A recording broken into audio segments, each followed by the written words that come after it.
Thank you very much. It is 5:18 p.m. and the chair has called the meeting to order. And we are now going to call the public participation instructions for Spanish. If you wish to speak to the commission during public comment, you may raise your hand using Zoom with the reactions button at the bottom of your screen, or indicate that you would like to speak if you are attending in the room in person. If you have any materials that you wish distributed to the commission and are included in the official record, you may send them to San Mateo JJDPC@gmail.com, and that would be for prior to the meeting. But at this time, we do have the interpretation globe available on the Zoom webinar controls, and you may access that on your Zoom at this time if you would like to hear this entire meeting in Spanish live. And we have interpreters on the line who will be able to provide these instructions to you in Spanish. Kimberly or Kenya, if you can join the main room to do that.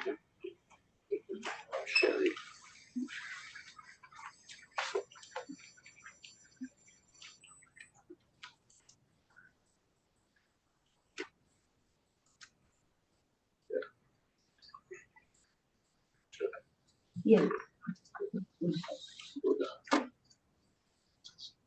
Kimberly, I see you're unmuted, but you're still in the Spanish channel. Would you be joining in the main room to provide these instructions in Spanish?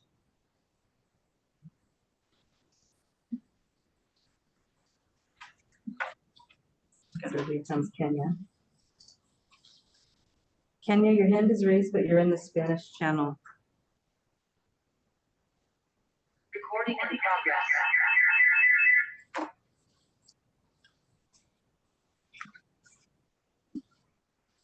Okay, it looks like both of them are locked into the Spanish channel. So I am hopeful that they are providing these instructions in Spanish at that channel. Thank you so much. Carrie, could you also add me as a presenter, please? I can. Should we allow a few minutes for that to take place? They are actually doing it simultaneously. Oh, okay, so we can move forward. Okay, thank you so much. I appreciate that. Okay, so now if we could do our roll call, please, and establish a quorum. Sure. Commissioner Terry Huber-Levy? Here. Commissioner Ruchi Mangtagi? Here. Commissioner Shakil Ali? Here. Commissioner Jennifer Blanco? Here. Commissioner Paul Bocanegra? Here. Commissioner Whitney Ginevro is absent. Commissioner Eugene Jackson? Here. Commissioner Amaya Nori? Here. Commissioner Savik Nori is absent. Commissioner Susan Swope? Here. Commissioner Tiffany Ulia Hautau? Here. And Commissioner Kenneth Williams? Here. And I'm present. And yes, Thank Chair you. Rasmussen. Thank you so much. I appreciate that. Okay, so now is a time in our meeting where we call for public comment for items that are not on the agenda. I don't see anybody in the room present, but if anybody online would like to give public comment, you can raise your hand at this point. I do see one. We have one hand raised for Clara Jekyll. Clara, if you could please unmute and begin speaking.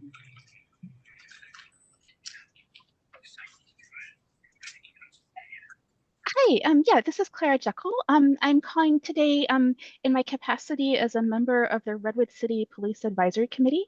And I'd like to take this opportunity to announce that we're going to be hosting a youth town hall in November. And the theme is, what would it take to make Redwood City a more fun, rich, and safe place for youth? The date will be November 13 from 5:30 to 8 in the evening, and it's going to be at Sequoia High School. And I have a save the date flyer, which I'll email you shortly. And I just want to invite any youth, especially from Redwood City and North Fair Oaks, but just in general, we're hoping to get as many youth and their families to attend as are interested. So thank you. Thank you. Thank you, Clara. And no other speakers, Madam Chair. All right, thank you so much. So the next item is item number 3, which is would be looking for a motion to set the agenda. I do have one adjustment, however, to make, and that is to move the presentation of the National Center for Youth Law above updates from system partners, because I understand that Alejandra needs to leave at 6 o'clock. So with that change, do I have a motion to I set? move we accept the agenda with number 5 coming before number 4. And that was Commissioner Swope, seconded by Commissioner Huber Levy. Thank you so much. And could I get all those who are in favor of that motion to say aye? Aye. All those opposed? Any abstentions? Okay, so that passes unanimously. Thank you so much. So next up is going to be a presentation from the National Center for Youth Law.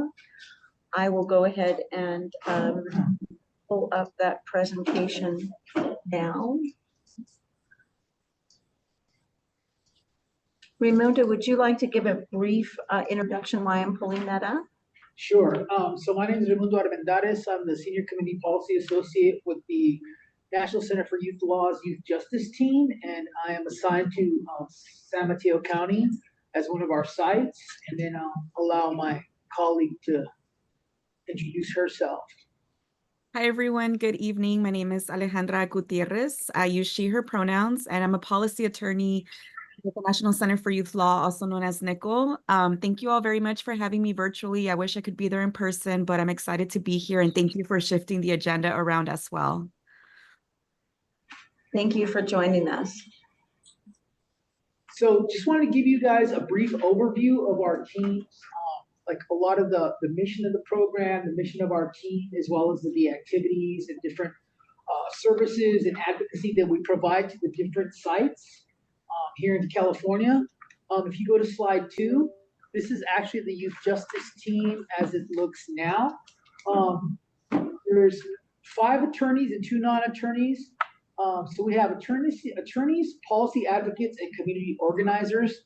My role really is as a policy advocate and a community organizer. Okay, can you all hear me? Oh, sorry. Thought it was a microphone. Okay, Okay, let's get back to this. There we go. Okay. Here we go. So, we have community organizers, policy advocates, and attorneys. We have 5 attorneys currently, 1 community organizer, and 1 policy advocate. So of course we try to make sure that our team looks like the communities we serve. So we definitely come from a diverse background and experiences, whether that be nationality, ethnicity, or race, as well as folks who maybe qualify as low income or come from low income communities or underserved communities.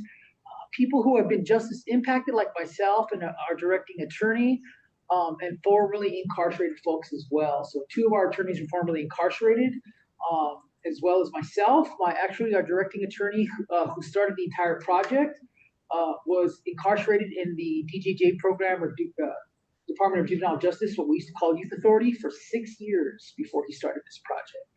Then he went to Cal Berkeley. I graduated as an undergrad there, and then he went to UCLA Law School, where he got his JD, and now has the bar license as an attorney. So our goals, we ensure youth are treated fairly and appropriately for their age and level of development in a trauma-informed and culturally centered manner in their communities. Those sub-goals include shifting the youth justice system away from just punishment to a public health approach or orientation, to empower impacted youth and communities to advocate for and participate in system reforms. And so some of these pictures that you'll see in this presentation are actually real life pictures that are not stock photos. Not all of them. We want to fight for justice by geography, meaning raising the floor of progress throughout the 58 counties of California, as well as some of the states outside of California that we've worked in, which includes Colorado and Nevada. And then to end racial and ethnic disparities in the youth justice system, especially since NICL is a racial justice based organization. So what is our project mission? Okay, there we go. All right. We work at state and local level to create an equitable, trauma-informed, gender-responsive, youth and family-centered justice system that values community and is aligned with the positive youth development principles.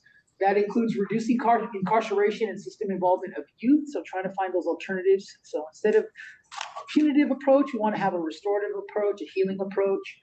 To increase community capacity to serve youth. So we also try to make sure that we bring the resources to the communities, the sites that we're in, so that, community-based organizations, health-based organizations, alternatives to incarceration have the resources that they need to provide those services to young people, and then to eliminate youth in the adult system, which I think through our legislation, we've had a lot of luck here in California, and we're hoping to spread that to other states across the country. So some of our activities include youth leadership development through advocacy. So we always try to encourage young people to advocate, whether they be at the regulatory bodies like this one, city councils, board of supervisors, and we also take youth to the state legislature as well.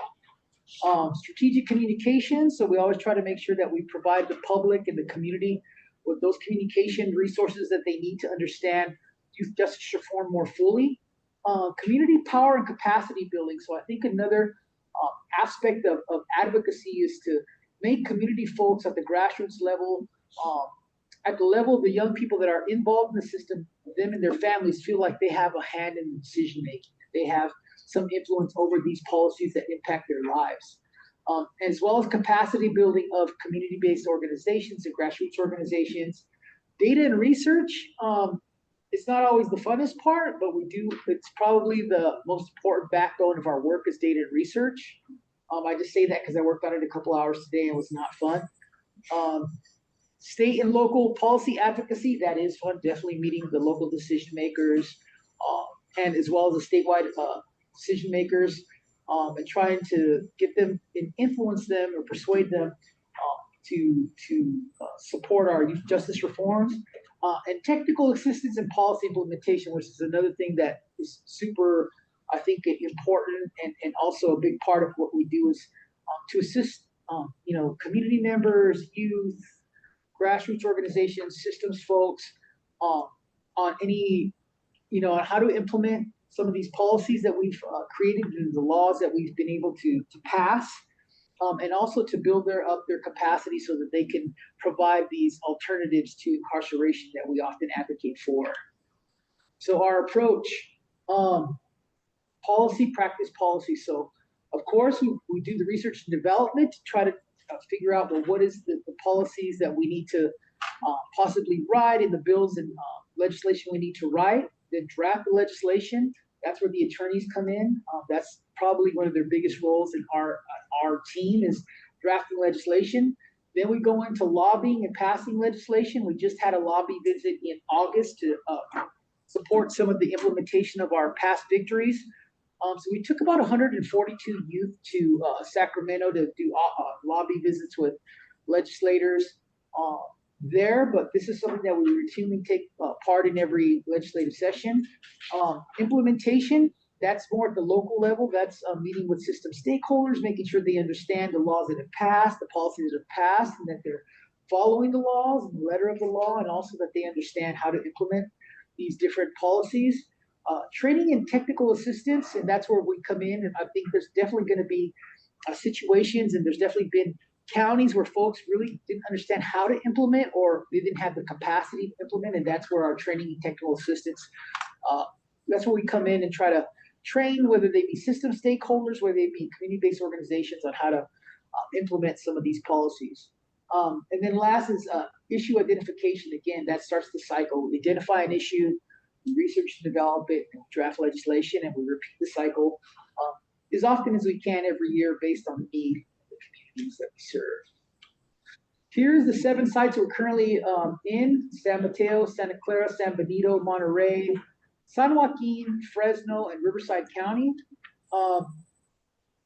We have, by sites, it means we have staff there actively, advocating, actively providing technical assistance, and actively trying to implement at the local level some of the laws and legislation and policies that we've passed. We're also in Denver and Colorado, so we're in a number of communities in Colorado. Originally it was just Denver, but it's spread out to Aurora, Pueblo County, and Mesa. I've been out to Colorado. It's definitely a lot more like California than you would believe. When I went out there, I felt like I was still home in California. and also a lot of Californians live there. That's probably why. So partnerships. We do try to partner at a local level as well as a state wide level with other advocacy organizations or service-based organizations. At the local, that's definitely community-based organizations, nonprofit organizations, courts. We've had ongoing relationships in the different counties with different juvenile judges, as well as the district attorney's offices and public defender's offices. Education, we've worked with the the school boards and Office of Education and the different counties that we're at, as well as teachers unions, the National Educators Association and the California Teachers Association, faith-based organizations. I think they're more prominent in different areas. I think that based on the political climate will determine like how active they are, whether they be faith-based organizations or community-based organizations as being the dominant role. Law enforcement organizations, we definitely work with police departments and probation departments across the state, public health agencies, whether that be county agencies, whether that be statewide agencies or nonprofits that are health-based, service providers, and we differentiate service providers from advocacy orgs. The service providers usually just focus on providing the services to the youth or their clients, whereas advocacy orgs might provide just advocacy. Rarely do we run into hybrids, but there are organizations that are hybrids and do both services and advocate for policy. And then, of course, youth and families. We directly work with young people and families as often as we can. We try to really, when we talked a little bit on a previous slide about youth development, that's exactly what we're talking about. That's exactly how we do it. We try to develop them as advocates, try to develop families as advocates, so they could speak up for themselves. So instead of getting secondhand information, you get firsthand information directly from the impacted folks. At the state level, we definitely work with child serving agencies, community coalitions, correction and parole office departments, the governor and his cabinet, health services through the state, labor services through the state, labor unions, legislators, and as well as state associations. Next, legislative accomplishments. So one of the big, I think, and probably the highest priority for us is to remove youth from the adult justice system. I think that we've repealed prosecution's prosecutorial direct file, or the prosecution's power to directly file without including the judge or public defender in the conversation. So that's been a victory that we've had now for a few years. We've abolished juvenile life without parole, or LWOP. We've established youthful offender parole hearings, as well as trauma-informed sentencing and gender justice. We've reduced reliance on juvenile justice systems for youth, so we've enhanced Miranda rights through SB 203, and we'll talk about that later in the presentation. We've established minimum age of juvenile court jurisdiction. So we think through SB 439, I don't think we're talking about it later on other slide, but we've changed the law so that you can no longer arrest youth below 12 years old. But for me, it was kind of odd to hear that, you could be under 12 years old and elementary school kids be arrested. But up until 2019, that was fact here in California. We've expanded pre-arrest diversion programs and resources, and we successfully closed the Department of Juvenile Justice, or youth prisons, as of June 2023. Increasing community power and resources to benefit youth. We've established statewide coalitions. We've been able to secure $57.5 billion for pre-arrest diversion and community-based services, and community capacity building. And that was through the Youth Reinvestment Act. We had both in 2018 and 2019. We tried it again last year, but we weren't able to get it last year. All right, so current priorities: strategies for health-based alternatives to incarceration. That's really always our approach, is we want to take a health-based approach to juvenile justice. We think that a lot of these young people were in the juvenile justice system because of health, like behavioral health or mental health issues, emotional health issues. We don't feel like they necessarily have like established criminality in their personalities. They weren't born as criminals. I think they got to this point because of health-based issues. Yes, sorry. What's the name of the coalition? Which one? the one at the, sorry, in the last slide, the statewide coalition for the CBOs. Purple arrow, the last one. Okay. 57.5 progress. Capacity building, establish statewide coalition. The statewide coalition was the coalition that actually passed the Youth Reinvestment Act in 2018 and 2019. I can't remember the proposition's exact name. I want to say Prop 56 or 54, but that included both community-based organizations as well as law enforcement. Actually, I think that the first 2018 bill was we had the chief of police from LAPD actually come up and speak, or previous chief of police from LAPD come and speak to support that act. But if you want, I'll give you my card and I can actually give you the names of the organizations. I can email them to you. Okay, great, thank you. All right, so where we're at. Okay, addressing the, so these are some of the strategies is that we've addressed the impact of the system on girls and gender expensive youth. I think in Santa Clara County, we're able to get the number of girls down to 0 who are incarcerated. And also we were able to get youth who identify as women who are trans to be able to be housed with young women in the facilities. Addressing the erasure and disproportionate justice system involvement of Native American youth. I think that's another issue that we've been able to address. We're hoping to have more success and for that to spread outside of here locally, but we'd like to get Native American youth to be identified by the system. I think in some, unfortunately, including Santa Clara County, there's not like a categorization where kids can identify as Native American. A lot of them just get lumped into the Latino or Hispanic category, but many of them are actually Native. They just happen to have Spanish surnames.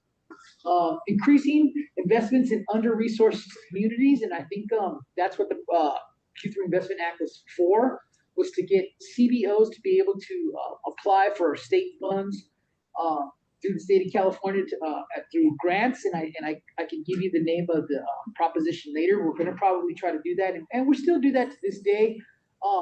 We don't always necessarily just pursue government funding, but we also try to establish relationships between private foundations and some of the sites that we're at. Unfortunately, some counties are either neglected or they just fly under the radar, and foundations might not know of the the disparities that they face in their counties.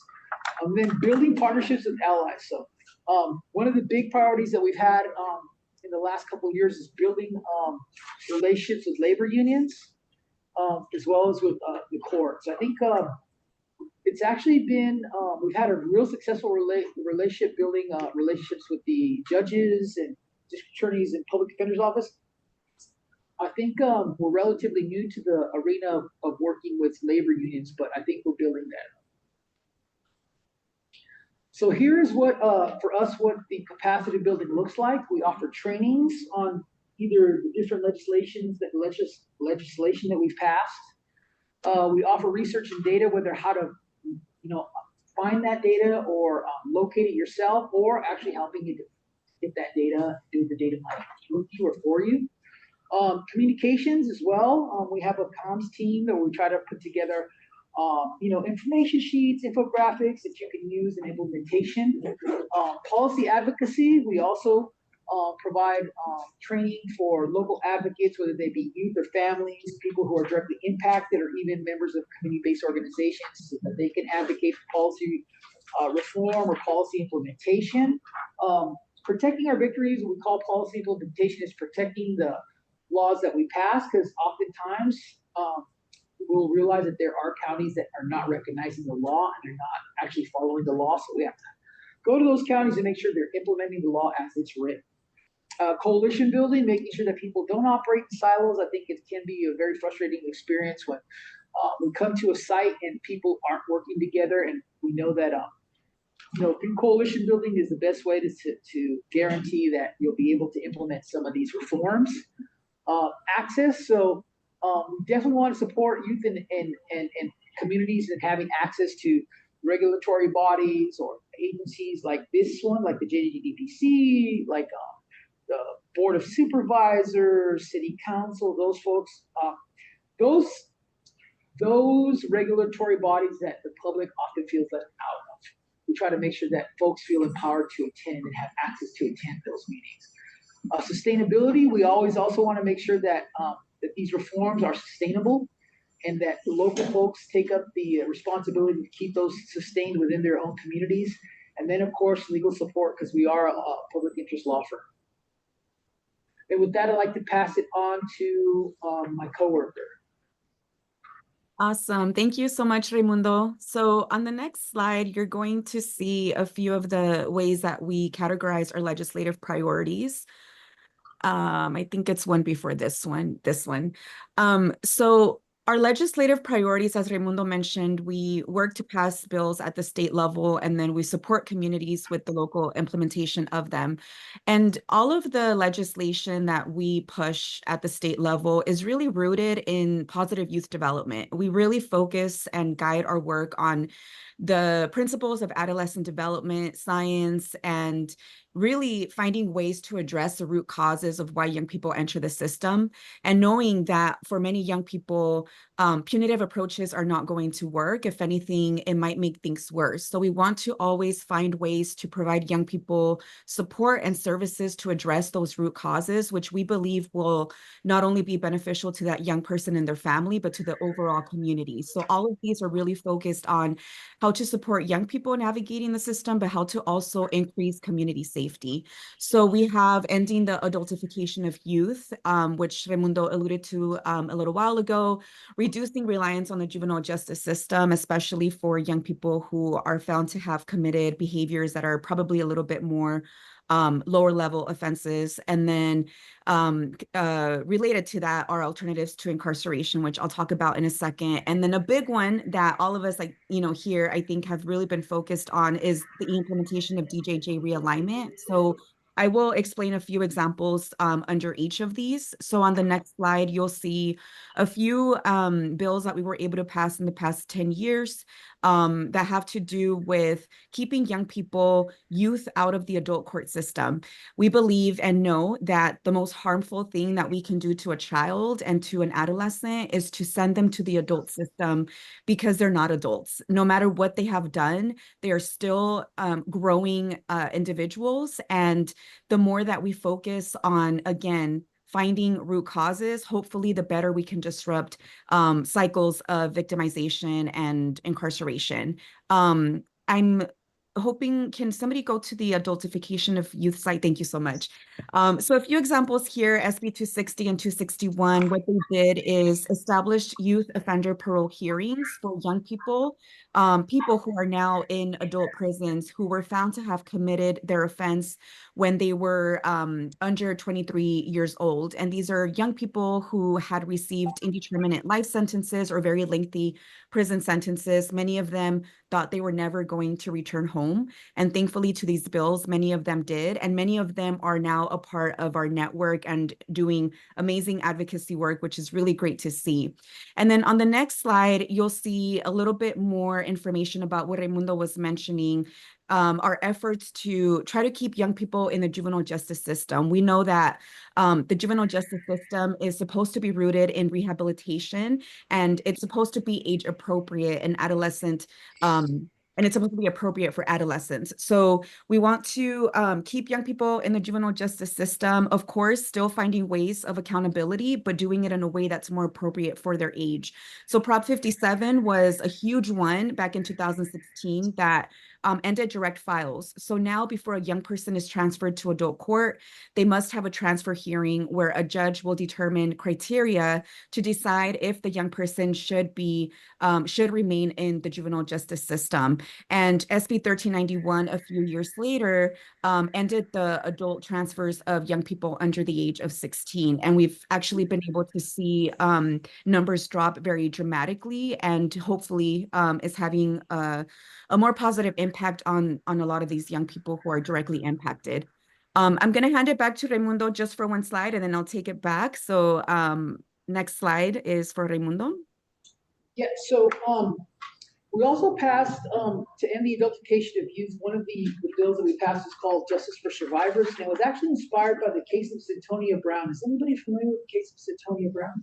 So Centonia Brown was a young woman in, I want to say, either Tennessee or Kentucky that was convicted of killing her trafficker. So as a minor, she was trafficked, sexually trafficked by an adult, and she basically felt like the only way to escape this situation was to kill her trafficker. So she killed him, and she actually received a life sentence for it. So Setonia went to court. She appealed the ruling. I want to say she did somewhere between 6 and 9 years before she was actually released. But she did get her case turned around, and she was able to come home. So I think that was the inspiration for AB 124, Justice for Survivors. So through AB 124, a judge makes a decision based on the evidence of these mitigating factors. One, either the history of either physical history of abuse, a history of psychological abuse, or a history of childhood abuse.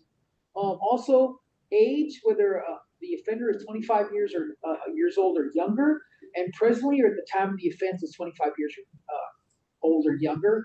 And then, of course, if they were the victims of either human trafficking, and we expanded it to include domestic violence or partner violence, as well as sexual violence. So that's AB 124, and that was a part of some of the legislation we passed in the identification of youth. Thanks, Raimundo. And on the next slide, we have another example. So this is under the category of reducing reliance on the juvenile justice system. So on the next slide, you'll see information about SB 203, Miranda protections for youth. And basically what this change created was an added protection for young people when they were in custodial interrogation. So anytime before a young person is in a custodial interrogation and before they waive their Miranda rights, they are required to consult with an attorney, either by phone, by telephone, or in person. So what happens is that a law enforcement officer, if they decide to hold a young person in custody and they want to question them, they must call either the public defender's office or whatever defense attorney office is assigned to take these calls. They're supposed to give them a call so that the attorney can have time to speak with the young person and actually explain the Miranda rights. And this is, again, rooted in research that shows that young people are more prone to giving false confessions, oftentimes because they don't understand what the Miranda rights mean. Just a little tip here in pink for the JJDPC members. It's always good to just inquire about practices and inquire about the implementation of bills, even as time goes on, just to make sure that things are going well. And if they're not, then figuring out how it is that we can find ways to address any barriers or challenges to implementation. And on the next slide, just a few points here about what these types of legal changes have on young people, what kind of impact they have on young people. So it's really intended to make sure that young people understand and assert their constitutional rights, and that they understand the consequences of waiving those rights. And we've actually taken this training on the road to several counties, and young people have really, really enjoyed this information, parents as well. So this is available for the San Mateo County community as well, if anyone is interested. On the next slide, we will talk briefly about DJJ realignments, which I'm assuming a lot of people here are very aware of this major shift in juvenile justice in California. What it did is close down California's youth prison system, formerly known as the Division of Juvenile Justice, or DJJ. And what it did is it now placed the responsibility of housing and supervising these young people that would have been sent to DJJ, places the responsibility on local probation departments to house and supervise those young people. Majority of the counties have their own facilities, which are now called Secure Youth Treatment Facilities, or SYTF. There are a few counties that are doing a regional approach, but for the most part, almost every county has an SYTF. SB 92 established the different requirements that local jurisdictions need to follow to make sure that young people who are going to the SYTFs are receiving the appropriate support and treatment to hopefully go through the path of rehabilitation, exit, and hopefully not rearrest. On the next slide, you're going to see information about less restrictive programs. This is a very big topic when it comes to DJJ realignment. The legislation requires that every county has an LRP, less restrictive program, sometimes known as a step down. And the purpose of LRPs is to give young people the opportunity for a smoother transition and reintegration back into their community. So what happens is young people who are in the SYTF are able to go to a judge every 6 months for a 6-month review hearing. And the judge has a few options during each 6-month review hearing. They can either reduce the term of confinement, they can release the young person, or they can send the young person to an LRP.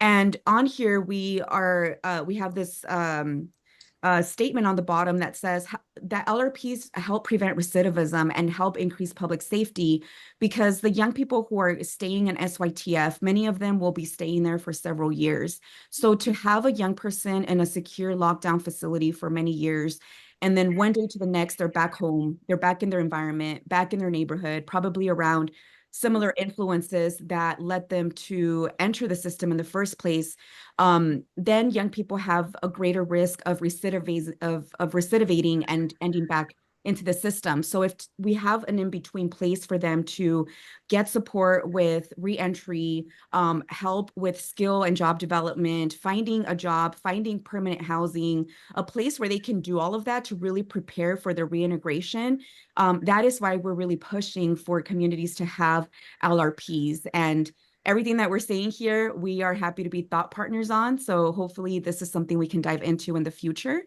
And then the next slide, you'll see a few of the challenges with implementation. And I'll just say that we understand that, again, this shifted the field dramatically, and we are here to support. We want to work both with the community and the system stakeholders who have a duty to implement, because we understand that things shifted very quickly, very dramatically, and we know that it's created a lot of work for people on the ground. So we want to be helpful in figuring out how to get the appropriate programming inside SYTFs, how to make sure that we have LRPs, that we have reentry support. A lot of the challenges that you see on here are patterns across the state, based on the direct lived experiences of young people who've been in SYTF. So we've been able to work with our statewide alliance to elevate the voices and experiences of young people. And these are things that we see across various counties. And again, just so that you all know, we want to support. We want counties to get this right. We want counties to have the support and the resources needed to achieve the spirit of these pieces of legislation. So the last topic here is alternatives to incarceration. So I will just go over about 3 more slides and then we will end the presentation. So 2 slides forward, you'll see information about diversion. Again, another big topic that is being widely discussed in juvenile justice in California. Oh, not sure if someone's talking. There we go. Yeah, the next one. Thank you so much. So diversion is really just a way to divert young people away from the system, and try to meet their needs and provide them treatment and support out in the community as much as possible. So there are tons of diversion models that we have looked into for over a year now. We've been having many conversations with many diversion providers across the state, and we want to help folks like yourself really think about what are the different models out there, what are the different approaches, and what's going to be fitting for San Mateo County, what is fitting for your community. So we have done the research. We always try to make things as simple as possible for communities. So we have done a bunch of research that we can share with all of you, and hopefully you all can determine whether, if you have a diversion program, how do you expand it? How do you strengthen it? If there isn't a formal diversion program, how do you go about establishing one? So on the next slide, you'll see some of the main points of diversion. So pre-arrest diversion is what we promote, which is a young person being diverted before they are arrested. Those programs have been proven to be the most effective for young people. There's post-arrest, so that happens after a young person is arrested, and there's also pre-charge, pre-filing, which happens after the young person is arrested and referred to probation, but before they are prosecuted. So again, we have a lot of information to share with you all that we're happy to relay. And hopefully this is an area that you all can explore as a group. The last slide here has a few components of diversion models and types of diversion programs. This is not any different from what a lot of the local community-based organizations are providing. We know that CBOs are effective because they are trauma-informed, they're health-based, they're strength-based, culturally relevant. And a lot of the types of programs that they provide young people are really about how to build young people to develop the ability and the skill to become healthy, self-sustaining young adults. You know, we don't see diversion programs as really anything different. It's just more about establishing a strong referral system so that law enforcement agencies are able to send young people to these community-based organizations. So I think that ends our, I see, is there one more slide? I think, yeah, this one. So a lot of what we do is develop tools and guides for community advocates. And what we recently developed here is a guide that shows all of the different state funding sources that fund the local juvenile justice system. This is actually a 2-page document that we're able to email to all of you. And this is just intended for any advocate, any person who sits on a commission like this one to know what are the different funding streams, what is the intended use, and how is it that we can continually evaluate and assess whether the local funding is meeting the needs and going to the places that are proven to be the most effective. So that's it. I don't know if we have time for questions or comments. I can stick around for a few more minutes. I know Raimundo will stick around, but thank you all very much for having us. We appreciate it. Thank you so much for that wonderful presentation. We appreciate your time and you're putting it together and educating us as well as the public. Commissioner Swope. I have 2 questions. One, you said something about 57.5 million for pre-arrest diversion programs. Is that to be used only by the Youth Law Center, or is that money available No, so to others? it was a grant. So we actually passed legislation that the state of California made those funds available to community-based organizations across the state of California. So I have an actual list of all the organizations that received those funds. So that funds is gone. Yeah, now. So it went 2018, and then in 2019 it was 57.5 million. In 2018 it was 34 million. So 34 million was requested from the state of California, which was given to nonprofits across the state in 2018, and then in 2019, 57.5 million. Last year, we tried to pass a different piece of legislation because they had actually closed a couple of prisons that freed up like $230 million. I don't know if prisons are that expensive, but I think it was 2 prisons. Their total amount of cost was $230 million. So we were going to try to use some of those funds to start another youth rescue grant. But I think because of budgetary issues, the political climate really changed, so they really shot down our proposition to get more funds. The reason I was asking was because we have a pre-arrest diversion program that could use funding.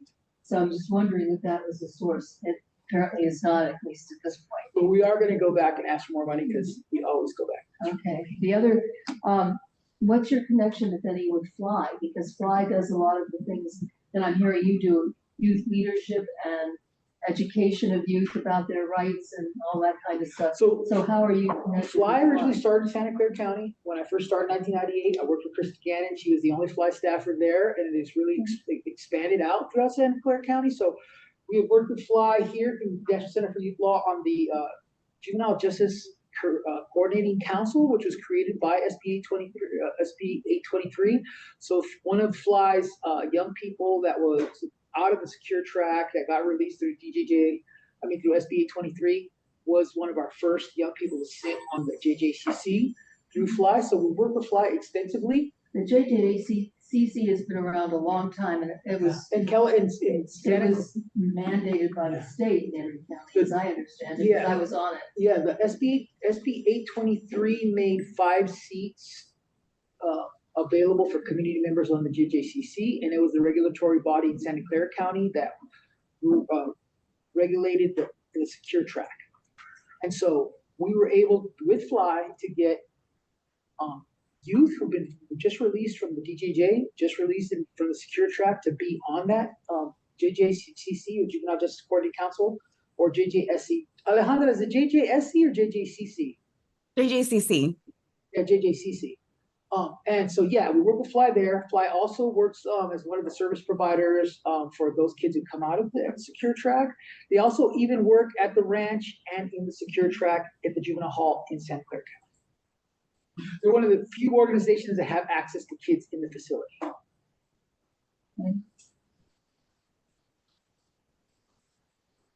Oh, I had a comment. Oh, it sounds very hard. I can't see. Sorry, Go I have ahead. a comment. Yes. I just want to commend y'all for your work. Like, that was a lot. And that was an amazing, comprehensive, like, run through. I would have loved, like, I mean, I was so into it. I would have loved like 2 more hours of that. Only because I'm a new commissioner. I'm learning as I'm going. And I'm also an executive director of an organization that is trying to develop restorative programs. So all of that to say is, I love the presentation. I'm going to like go and read more into it, but I'd love to just know, are you guys in this county? So Yeah, we're in San Mateo County. Okay. We've been about 2 years. And then like what, so I saw the challenges and then I saw what y'all are aiming to do. Do you see that still here? Is that still relevant here in San And Mateo? we're actually trying to reach out to orgs like the org that you represent as well. And we have like 11 different trainings on advocacy on a lot of our legislation as well that we could come out and provide to your members or your youth you our work whole with. community. Yeah, absolutely. Yeah. And I can send you that list. It kind of gives you a breakdown of what each presentation or Right. workshop is. And it's all youth justice. We only do youth justice. So it's all youth justice. Sure. So, probably many of y'all know, one of my family members was impacted by the law this past 2 weeks. And, I literally had to just try to like, dump information into my brain to figure out the process. And I came across the handbook that our commissioners had developed, and I just was like, where has this thing been? It basically is the handbook that says, what do you do when your child is arrested? And I was just like, oh my gosh, I'm gonna get emotional here, but I really just needed some help and support. I was just a community member getting contacted. And I kind of froze. I didn't even think to call Eugene, but I kind of froze in that moment. But I'm just thinking to myself, as y'all are trying to develop programs that are trying to figure out why our kids being in the system, I just was trying to feel for what the dad was feeling, but he's been through it already.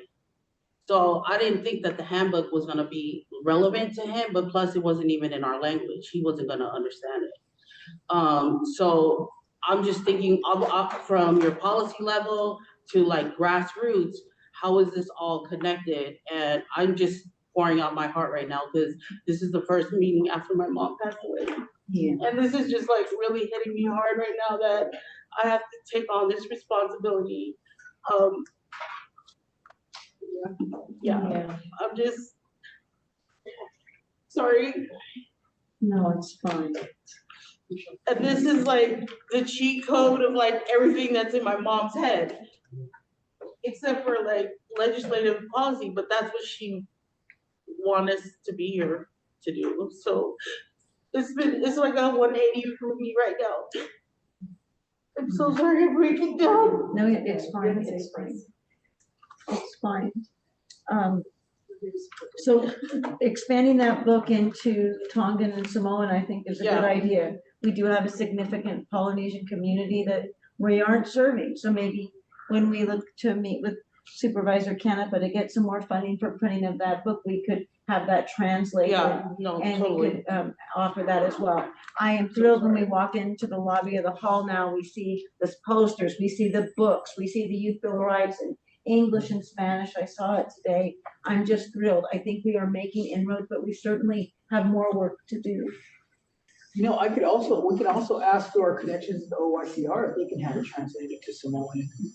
I think the county has translation services, like, because I know I did something a while ago that you can, like, they have specific, you can send them documents, they'll translate it. Well, but you need very specific abilities in translating it. It needs to be simple enough for someone Yeah. at a grade school level to read without talking down to them. And that's a ticklish, oh, So that's certainly something that we can definitely get to work on. Was there, I'll give you my card because we definitely would love to come out and work with your organization. What was the name of the org? Yeah, we definitely. was there any other questions? I know I had a couple questions, but I want to make sure everybody else gets their questions answered. I have a question. Yes, Commissioner Bocanegra. So Raimundo, Yes, sir. what can the commission do? This is the second time you've come here. We agree with everything that you shared. We've been working on everything that you shared strenuously for years now. What can we do, or what can you do for the commission or the county that can improve? For instance, just like a step down, how successful has your organization been in advocating for the creation and the implementation of a step down? I think, Paul, answering your question, it really is, all of it's contingent upon being able to like build the capacity of the community and to build a coalition building. I think we were able to make changes for the step down in Santa Clara County because of coalition building. We were able to get service providers who often try to stay out of the conversation just because it's a risk for them, with advocacy orgs, and then also get some systems folks, stakeholders, to hear them out, right? But we're able to get grassroots folks, and by grassroots I mean non-501c3s, non-nonprofit organizations, to collaborate and partner with community-based organizations who do have their 501c3, and then within that umbrella, there's the advocacy orgs who don't provide services but do speak up and advocate. And we're able to get all those folks together in the same on the same project, on the same campaign. We were able to get the secure track moved. Originally, the secure track in Santa Clara County was within the juvenile hall, so it wasn't less restrictive. It was still equally restrictive. They just had more services for the kids in secure track. So the other kids in juvenile hall, we heard them talking right away. Wow, so should I go to secure track to get more services? No, you shouldn't go to secure track. You shouldn't commit a more, seriously involved crime. How about we move the secure track to the Boys Ranch? So that's what happened. It moved to less restricted because it's a Missouri model. I'm not sure if you all are familiar with the Missouri model. It's a campus style, or a site where you get to walk around outside. You can see the birds and trees. You can see the sun. You don't have to look through the sun deck. There's group living, so you live in what do you call it, dormitories, just almost like a college, right? And you get to walk around between, the school is detached from the dormitory, so you get to actually be outside, breathe fresh air. And the young people also have programs like the Sheet Metals Union comes on campus. The Evergreen Valley College, which is a community college, and Gavilan College, with the two nearby community colleges, offers classes to the kids there. So all those, I think, just to answer your question, is that combination of capacity building. So building up the organizations in the area, in San Mateo County, whatever org it might be, build up their capacity, make sure we get them the $57.5 million to them, that somehow it trickles down to them. And then also to get them to work together and play nice together, to get that coalition building. And then they move the needle. They move the needle of the board of supervisors. They move the needle of, all the members. They move the city council, the school board, all those folks. Any other questions before? Right. Okay. So Raimundo has graciously offered to serve as an advisor for us. So I'm thrilled that he'll be available to us. This is a ever evolving space and things are changing. So I'm grateful. So he's a resource to all of us to use going forward. And then my question had two things. One, with custodial interrogations, I saw that it talked about a school could be a custodial interrogation, but what about if they come into your home or they stop your car and you're detained and asking questions there? So What is that about? SB 203 applies. I know that we always frame it within the context of a campus, but it applies anywhere young people are stopped. So, for example, I think I've heard that happen here in San Mateo County too, is that there's like bicycling is super popular amongst kids, so they get into Yes. giant groups of bicycle. They call it bike life. Yeah. Right? They get into these, and they've been stopped in the middle of the street and interrogated because they're with like 40 other kids riding their bicycles together, which to me doesn't seem criminal. I come from a criminal background. I know we didn't really ride bikes together like that. It wasn't our thing. Yeah, and so they were interrogated right downtown in the street.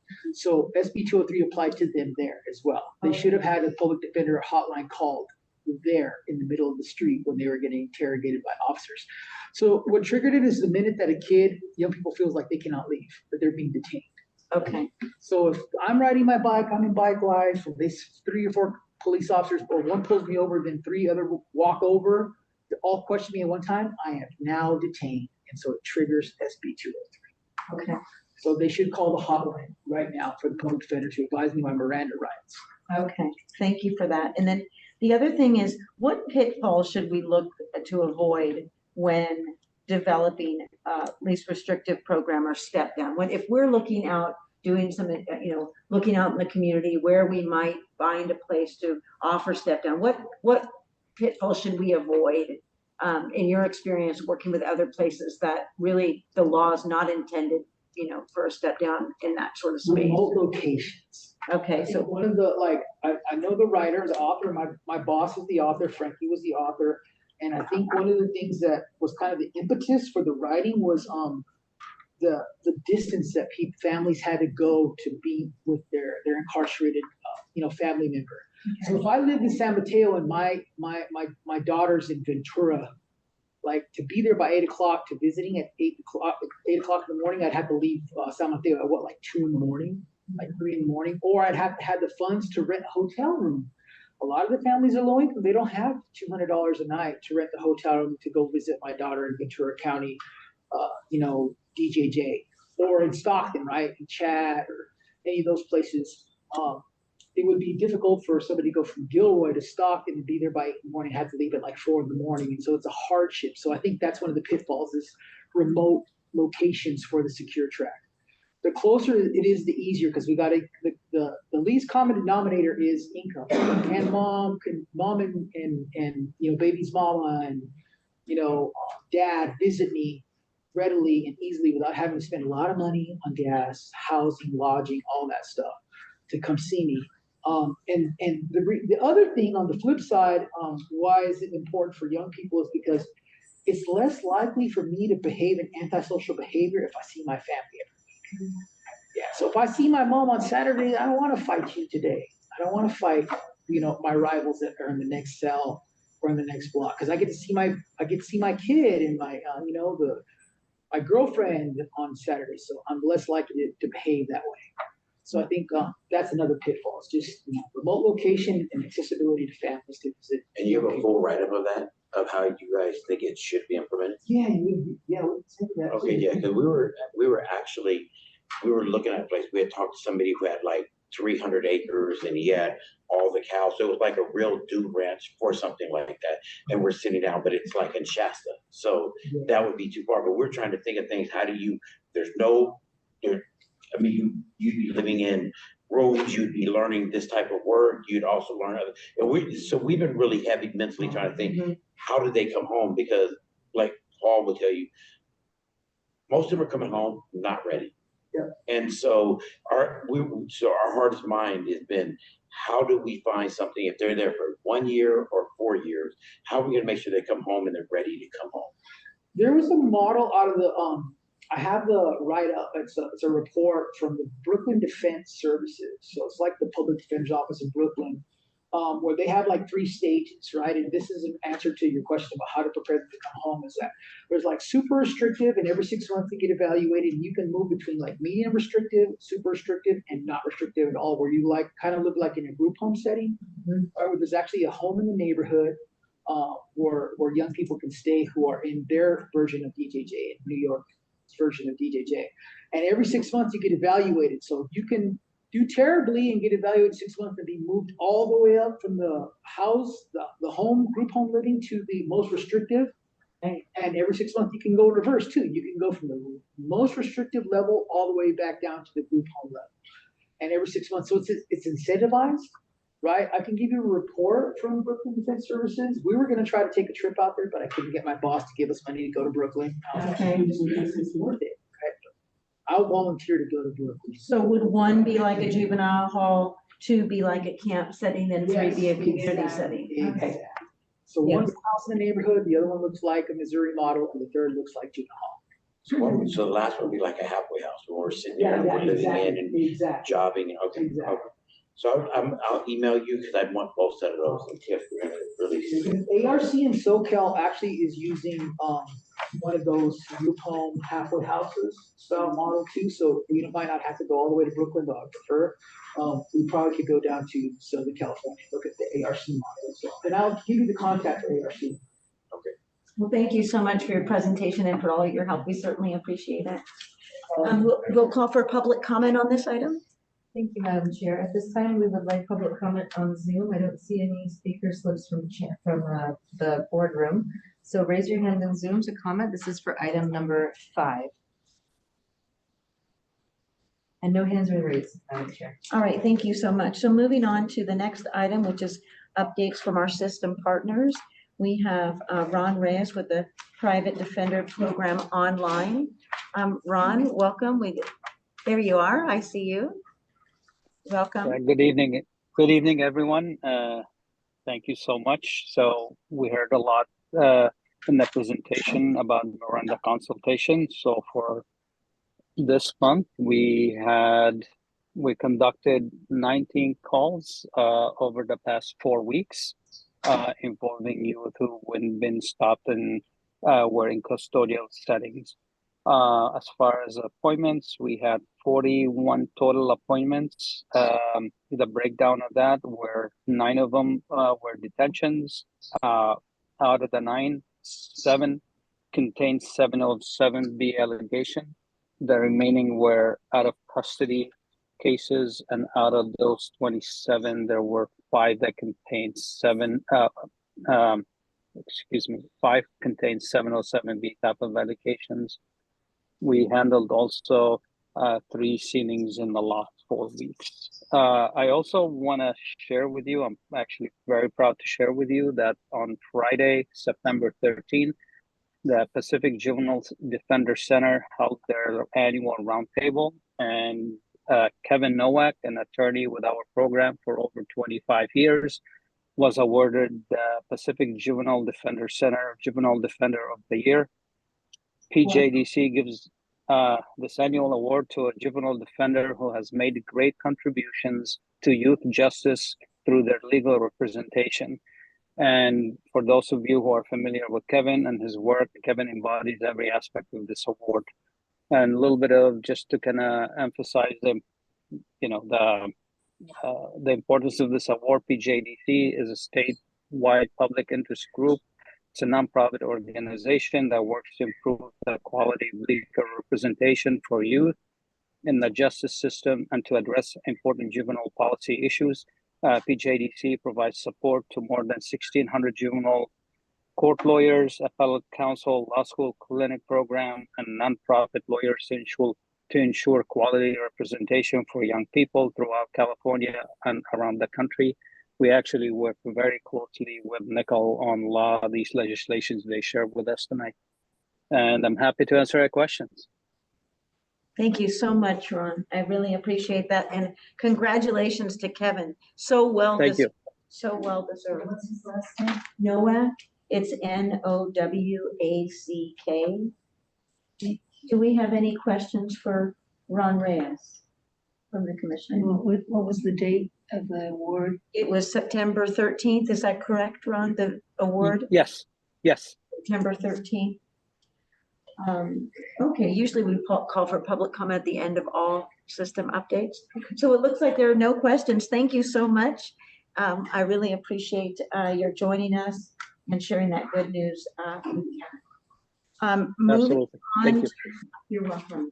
Moving on to our next report out is from probation from institutions, but I do not see that Miss Aram is not here. Yes. Nora, do you have a report for us? I do. Thank you so much. Sure, of course. So Nora Cullen, also with probation. Assistant Deputy Chief of Juvenile, I'll report out on both divisions. I'll just start with juvenile since diversion court, we have 176 juveniles, and then for the supervision side, 193 for a total of 369.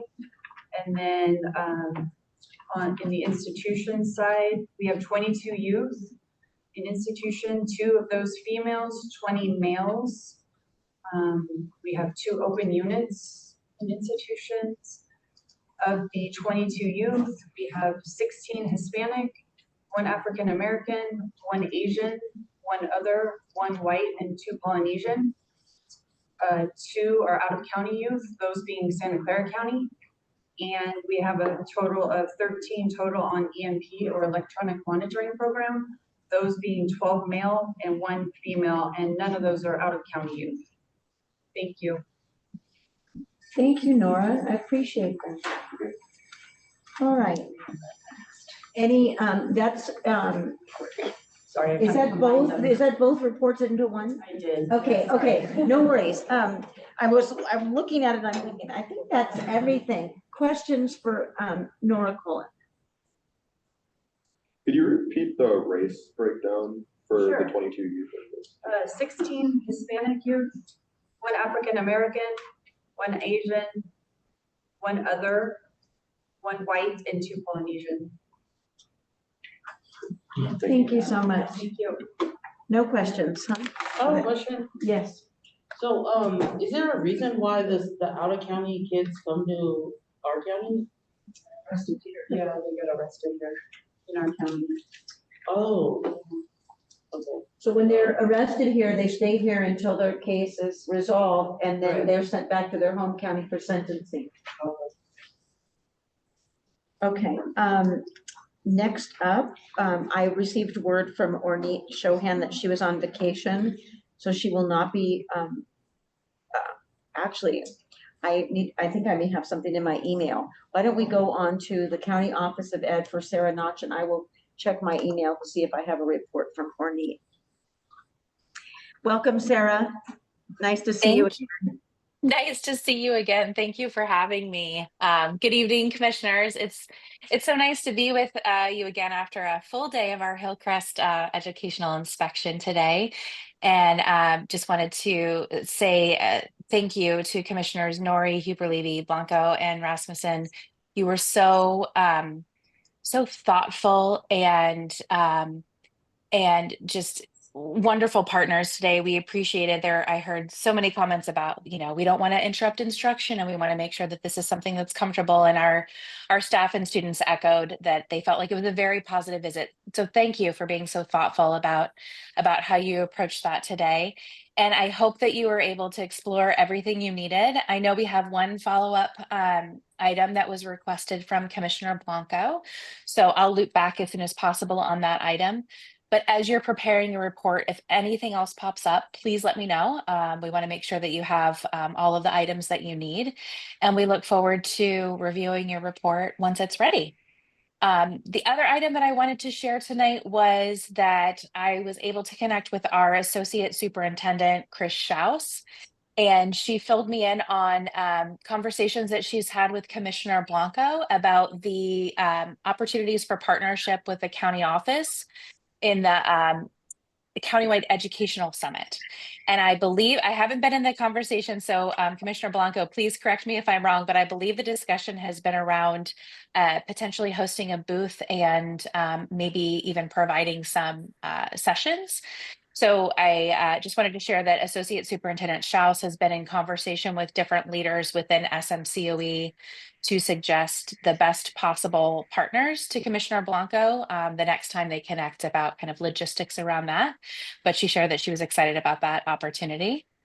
And I think those are the 2 main updates that I have for you tonight, but I'm happy to answer any questions that anyone may have. Thank you so much. It's been a long day. Our day started around 8 o'clock. I know. Today, so it's been a long day. So thank you so much, Sarah, for being here and for still having all the energy, and we appreciate it. Is there Of course. a date for the summit? I don't know that. I know we're going to be receiving a report later from Commissioner Blanco. She had an emergency, so I'm not sure. We'll get that date out I don't think we have one in stone yet. I think we're working with our partners to identify one that works for the most people.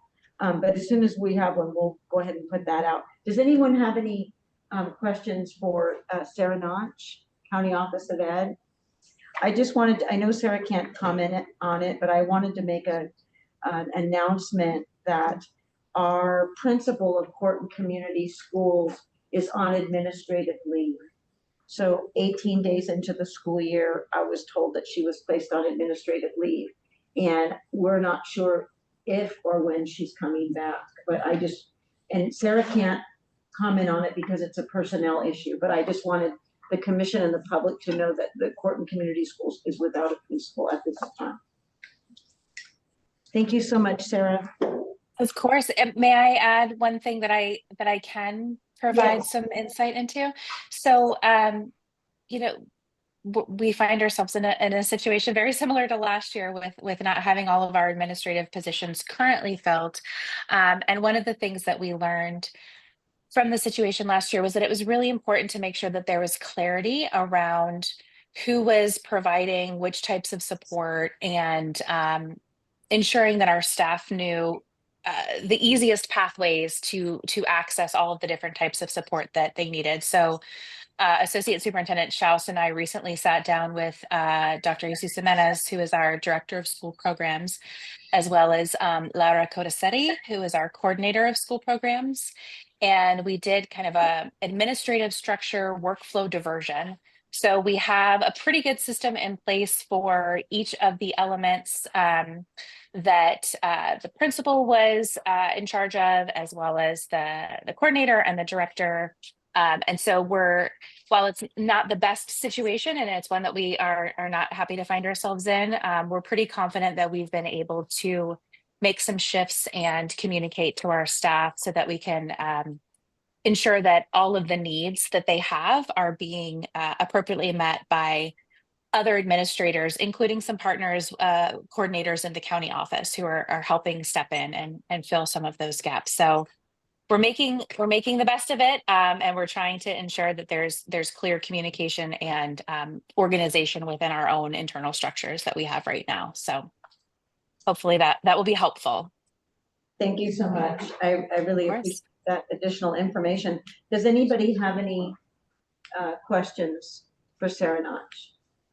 Okay, if not, I will go ahead and read the brief update that I received from Regina Moreno from BHRS. And she just said, I apologize for not being able to join you this evening, but BHRS has great news for the YSC. We have hired 2 clinicians, both of whom are bilingual, bicultural Spanish speaking, and they are in the process of being onboarded, and they should be on board either by mid to late October. So that's great news. I know it's been very difficult hiring mental health professionals throughout the county. So the fact that we've been able to hire 2 is a huge victory for our kids.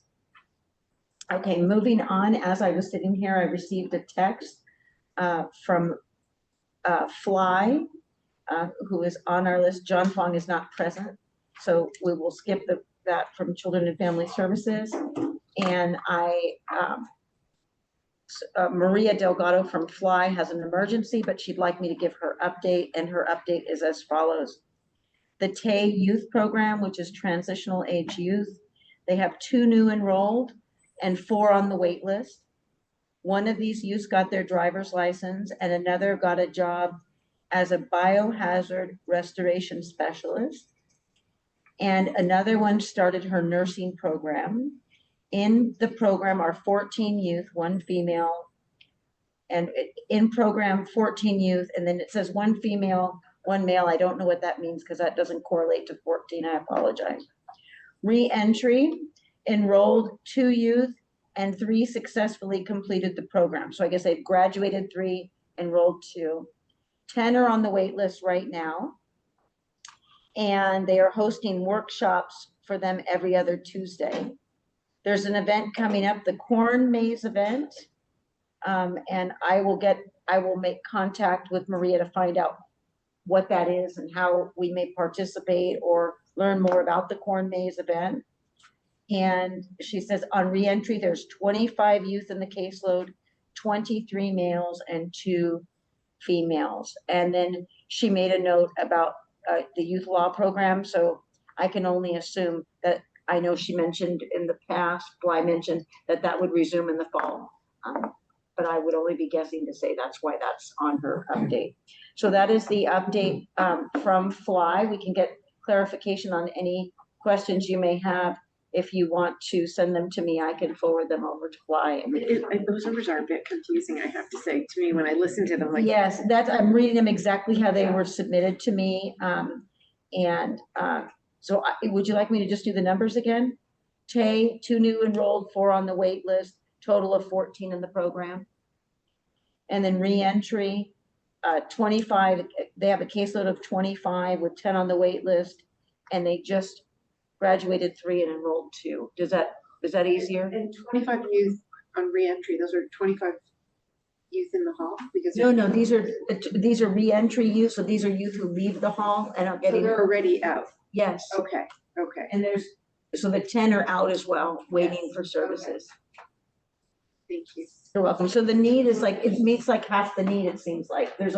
Last month there was 15, so that's good. They're breaking the list down. But we definitely need more. 10 on a wait list is a lot. Susan, present. Yes, I can forward that information that I received from both Rahina and Rahina and from Fly. So that would wrap up our updates from system partners. I know I saw that Chief Keen is on the line. Yes, Chief, did you have anything that you wanted to share with us?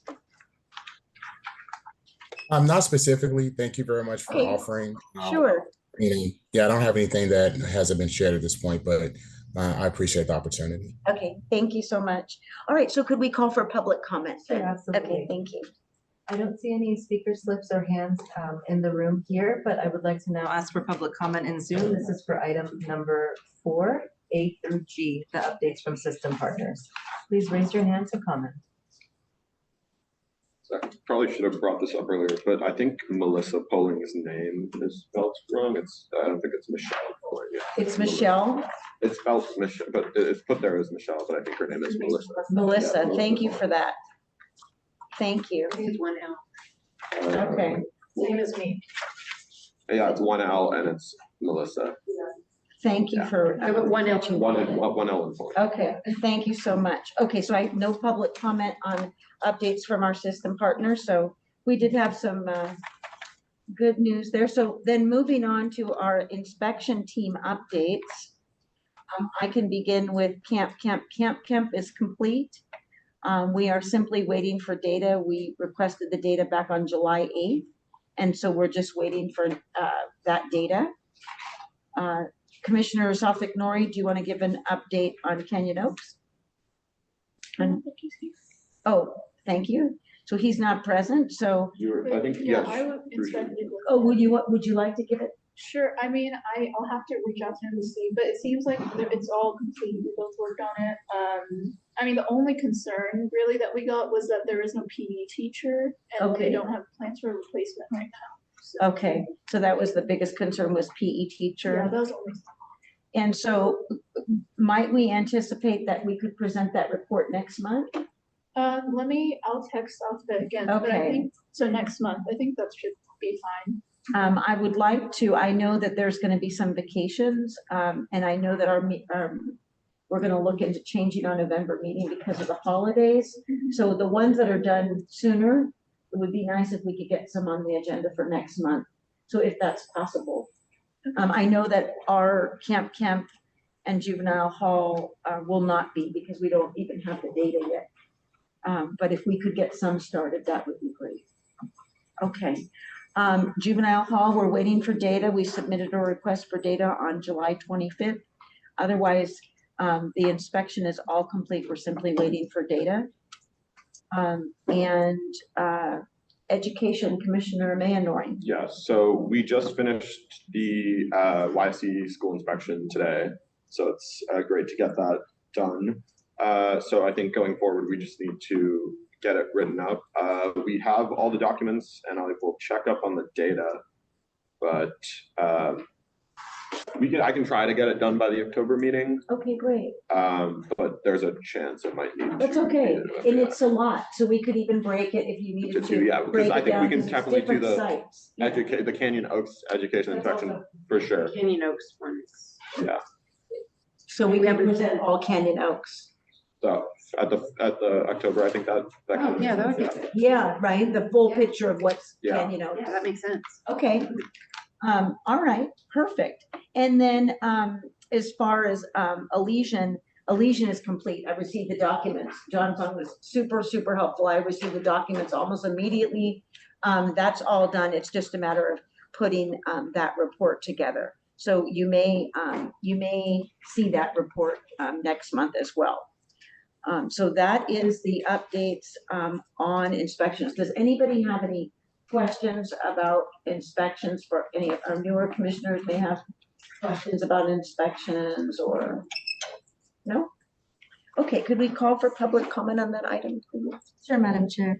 I don't have any speaker slips from the room, and I don't see any hands raised for item 7. But at this time, I will call for hands to raise in Zoom for this item. This is for the 2024 inspection team updates A through D. No hands raised, Madam Chair. Thank you so much. So I know that Commissioner Blanco had an emergency, and I don't believe she's on I don't know if she can, under the rules, I don't know if she can give an update. She can't vote, but Not as a member, but Okay. she can make a public comment. Okay, so could we ask her to, So she can, so maybe I would give her the first one and then we could call for public comment and she could give it? she can make a public comment. Okay, perfect, thank you. as long as she's on the, Yeah, I just know there's she's certain, on the agenda, she can I'm here. talk, okay, but we can't vote on anything. right, we're not voting, so, Yeah. right, okay. That's true. She can participate. So she I just will can't vote. go ahead and, yes? Yeah, Okay, so Jennifer, do you want to go ahead and, excuse me, Commissioner Blanco, would you like to go ahead and give our update on countywide educational summit? Sure. So I did have the opportunity to meet with Assistant Superintendent Chris Schaus. We had a really great hour conversation about what the plan, what the idea, what the reason behind doing a countywide delinquency prevention summit. We will be meeting once again. We were supposed to meet with President Manuel Perez from CSM, but in the meantime, I guess now his next availabilities is in October sometime, but he's in transition with his executive assistant. And so working with that person, we're going to be looking at setting a date, but because during the week, we won't be able to use it because the students use that space as it's the cafeteria. We're looking to have the summit during a Saturday where it doesn't conflict with the students. And the main reason why we're looking to have it at CSM is so that we have our school districts on the coast side from La Honda, Pescadero, and also Half Moon Bay, Cabrillo Unified School District, where it's easier for them to access to come and join us while we have the summit. So still moving forward, and we will be providing another update really soon. And so far, who's on this team for the summit is Susan, Shaquille, and also Dr. Charles Hansen. So I'd like to see a couple more new members here as commissioners if they join us while we plan this. Thank you. Thank you so much, Commissioner Blanco. And then I am going to read the foster care project update from Commissioner Ginevro, who was kind enough to send it to me. She got caught late at work this evening. So she wanted me to report out, this is for our foster care project, that she has sent out emails to Alameda County, and she's received a response and will be scheduling a meeting with their project team in the Alameda JJDPC soon. She's also reached out to San Francisco and San Diego, as well as Santa Cruz County. She's met with John Fong, the Director of Children and Family Services, and he has informed her of the process. So they've gone over how a youth is brought into foster care in this county, and let her know that his focus is always wanting the children to be in a family-like setting whenever possible, instead of the STRTP. And she says, I asked if there was anything that JJDPC could do to help, and he said that San Mateo County has a good amount of services and support. So I guess that's relative, that answer is basically no. She reached out to Stephen Betts, chair of the Santa Clara County Juvenile Justice Commission, and they talked about the scope of their work, and what happens with their foster youth, and how their commission works with HSA in that county. And then she broke down some things that she would like us to look at going forward. Is what role will we take with foster youth moving forward? Is it just going to be doing the inspection of a lesion as we did this year? To look into funding, and if it's possible to work with partners to obtain more group homes, because we don't really have any. We have the one Elysian, but that's a county-run center. It's not an independent group home. And then also she talked about, they're talking about the drop in filings for youth entering the 300 system. So I will go ahead and forward this over to Susan. So it sounds like she's done a lot of work connecting with other counties, other department heads, and is looking to see how their JJDPCs interact with their HSA agencies, see how we might be able to help. Okay, so that is that update. Do we want to call for public comment on project updates? Sure, Madam Chair. Thank you. If anyone in the room has any speakers or comments for this item, seeing none, I will now call for public comment on Zoom. No hands raised, Madam Chair. Thank you so much. Moving on to liaison update. I know Commissioner Huber-Levy has been really working hard on voting rights for our incarcerated youth. So I'm going to pass the floor over to you, Commissioner. Thank you. I'm happy to update everyone today. We have we've worked for the past 6 weeks actually with a cross-functional, cross-county group, including advocacy organizations, ACLU, San Francisco Peninsula People Power, JJDPC, Thrive Alliance of Nonprofits, Justice Bound, San Mateo County. Kate Easter, who was formerly with FLY, is now with the Public Health and Policy and Planning, and she was incredible in terms of process management and pulling people together, incorporating all comments, getting documents logged, and actually pulling together the final educational modular presentation.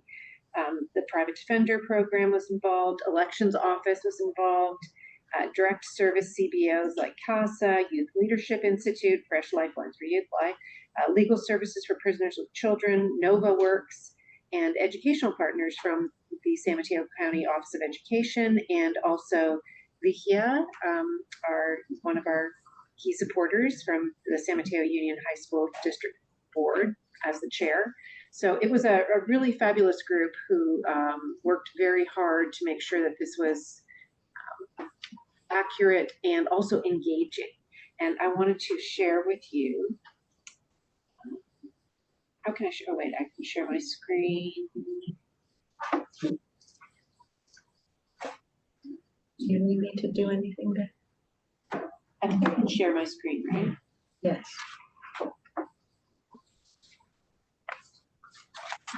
Okay, somebody remind me how to share my screen.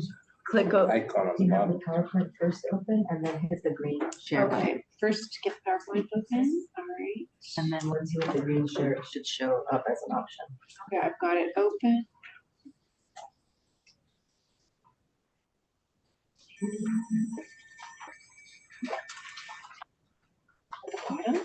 Here, There oh, one with the arrow. Yes. Okay. All right, and here it is. Okay. So this is going to appear when people open up this resource, and it provides for facilitators to be able to have some instructions about how to use the resource. And here it is, Future Leaders, the Power of Youth in Our Democracy. And this came out of the desire from many stakeholders across the county to follow up on the recommendations made by Youth Law Center to elevate youth voting rights in specifically for detained youth. But the idea was this would be something that could be used for any systems impacted youth from ages 16 to 25 was the focus for our county. So in districts, county and court schools, and really providing it to a broad group across the county to tailor and use as they find necessary. So it's meant to be used in modules, so you can click on things and open up more opportunities for discussion.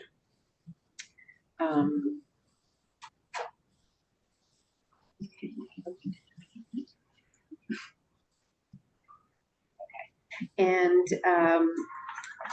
the presentation itself could be as short as 45 minutes or as long as an hour and a half, depending on how specific the interest level is and what deep dive you want to go in, what the time frame is, materials, why voting matters.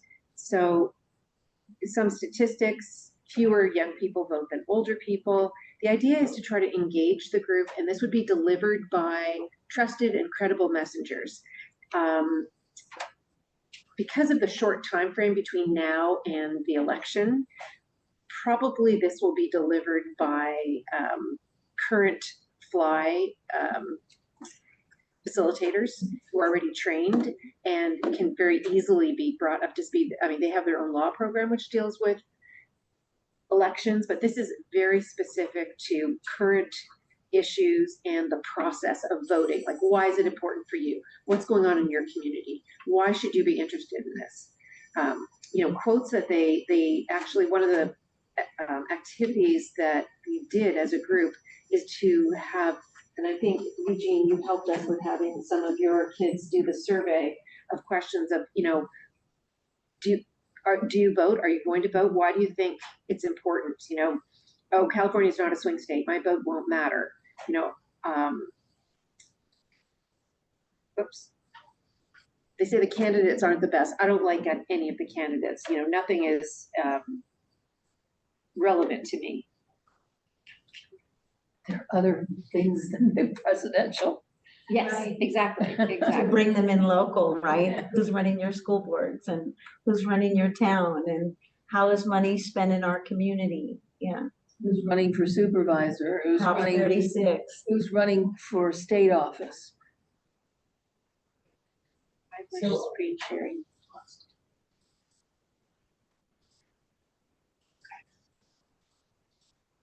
We have a problem here. Okay, hold on. Let me get back to that. You've done it while you're looking. You've done an incredible amount of work in a very short time, putting together so many. Yeah, the group was awesome. They're really incredible. And now I've lost my presentation here. Well, it's really important to get them able to vote. How do we get them ready to vote, knowing what the issues are and being able to weigh the issues and the candidates so that they vote for the one that they're informed about? Yeah. Yeah. The one that they resonate. How are they getting informed? Exactly.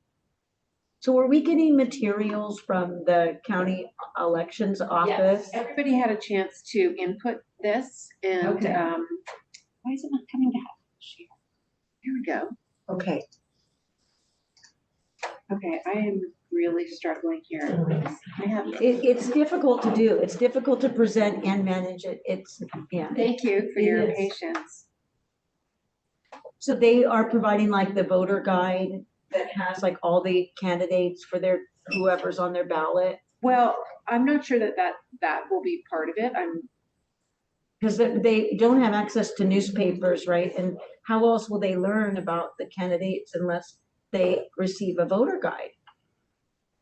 That's really they can't watch the commercials really. They can't, and not that commercials are your best way to get informed information about how to vote, but I mean, the voter guide is non-biased. It includes everybody and it is relevant to where you live. So that might be a good tool to. League of Women Voters too. I don't know if they can arrange for them to have access to their website or if they're doing any meetings that they can watch on Zoom. And it would be nice also, if we could get a copy, I know it's on YouTube, if it's overseen by staff, that the kids could actually watch the presidential debate that happened. So they could, even if they break it down in 2 sections, those who are old enough to vote, so they can actually see what's going on. I mean, that was a debate that we should all be watching, right? We should all be informed. Okay, thank you. And so, We have okay. a city council and a school board forum, so it's like a local for young people. They do the youth advisory council that we have down there. So the youth advisory council organized all the city council candidates to come, and they got to question city council candidates, even though they're still At the juvenile hall? No, just in general. Yes, Okay. kids on probation, kids. Oh, okay. Okay. Good ideas for opportunities. Okay, so Yeah. anyway, just running through this, excuses, why don't young people vote, and some concrete examples about why your vote could make a difference. And the president is not the only officer issue on the ballot. This, I think it was so compelling. In 1983, residents of East Palo Alto wanted to incorporate. The vote to incorporate passed by 15 votes. So if those 15 people hadn't shown up, there would be no city of East Palo Alto. So that's really great. Just reviewing how the voting will happen, new changes. I also wanted to mention that Chief Keen and I had a chance to discuss this, and Chief Keen is very, very supportive of having this in the hall. The one thing that we talked about is finding the appropriate timing, and we're hoping that this can be something that could be delivered on a Saturday with, maybe some food, a pizza party, or, something fun and a great activity that the kids can kind of relax and enjoy, and kind of a community building activity that they can focus on, and it's not kind of jammed into their day. And today, when we were doing our educational evaluation, I had a chance to speak to Sarah Notch, and also some of the teachers who were really enthusiastic about building follow-on lessons into their classroom. So if, we take an hour on a Saturday to do this as a group activity with a facilitator, it's an opportunity. Also, we're going to circulate this to the teachers, that the teachers could take portions of this module to follow up in class. And they loved the idea of having relevant, current, and also fun activities to do with the kids, as opposed to kind of canned, things that are coming from the curriculum. This will be something that's, hopefully, relevant, real, and it's also, something that can be high energy around. So that's, I think, a great opportunity. So I'll just run through this. Some great graphics here to keep it interesting. These are quotes from the kids who did the survey. Okay. We don't vote, we let others decide our future. Voting allows us to protect what matters to us. And this also kind of is an opportunity, a discussion, if this wants to, if doing a poster could be something that's appropriate for a group. If you have materials and the kids can do their own poster on this. Oh, that's a nice idea. Yeah, like an art project. You can see these are fantastic. Optional, again, brainstorm. Why is it important? Create the poster. Talking about these, you can click on each of these boxes to get a brief description of what's going on. I'm afraid to do that because I'll lose it again. And then the main activity, the 2024 ballot measure discussion, talking about some specific topical, interesting propositions. One thing Chief Keen raised, which I think is an excellent exercise, is to talk about how propositions are named and how confusing and misleading that can be. and how, you know, you can throw that out like, here's what this proposition is called. What does that make you think? Are you going to vote for it on that basis? And then drill down and say, well, here's who's for it, here's who's against it, and here's what it actually means. Now, you know, does that make you feel any different? So I think that that could be a very interesting exercise. So battling misinformation, election security, talking about who can vote, voting eligibility in California, how, when, and where. And this could also be an activity that was done separately, you know, depending on the group that this was delivered to. And I think everybody at the hall right now has been registered to vote, but there's an opportunity to do a registration along with us if Beautiful. yeah. And the only things that you need are the documentation with you. Wouldn't the main thing be in collecting the ballots? How do you ensure that they're handled properly unless they're just mailed?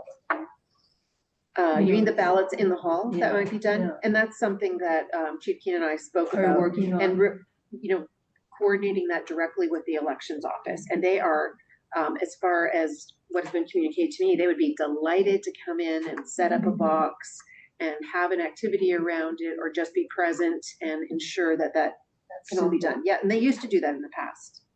It's wonderful. Like several years ago before COVID. Just information on how to vote, completing the ballot, and other resources and optional activities. To have a voting plan that's shown to be a very valuable exercise to plant that in the minds of everyone who gets this, is have a plan. You know, don't just kind of leave it to chance. When are you going to get your ballot? When are you going to vote? How are you going to deliver it? Just think about it. Talk to your family about it. You know, how are they going to vote? They're eligible to vote too. Let's talk to them. I mean, kind of spread the good word. Power to the polls. Other ways to get involved, even if you can't vote, we can talk about that. That was a civic education fair that was held on Saturday, and Yes. I was there along with Rishi and Maya representing. You know, and this, you know, final exercise, why will you vote, or what would you say to convince a friend of yours to vote now that you know all this? You know, spread the good word. And then collect a survey so that that can go into, you know, making it better, keeping this as an iterative process. And additional resources. This is really comprehensive. This is really fantastic. I'm so excited about this. And I love that this is in full partnership with the chief and everybody's on board. Yeah, everybody. This is fantastic. This is and it's meant to be a sustainable improvement, you know, so that this is something that can continue to be used, not just in an election year, that these resources can continue to be embedded in the districts and accessible to the youth that needs to hear that they have power over their future. Yeah. Their vote matters. They matter. It's fantastic. I see that Commissioner Blanco has her hand raised.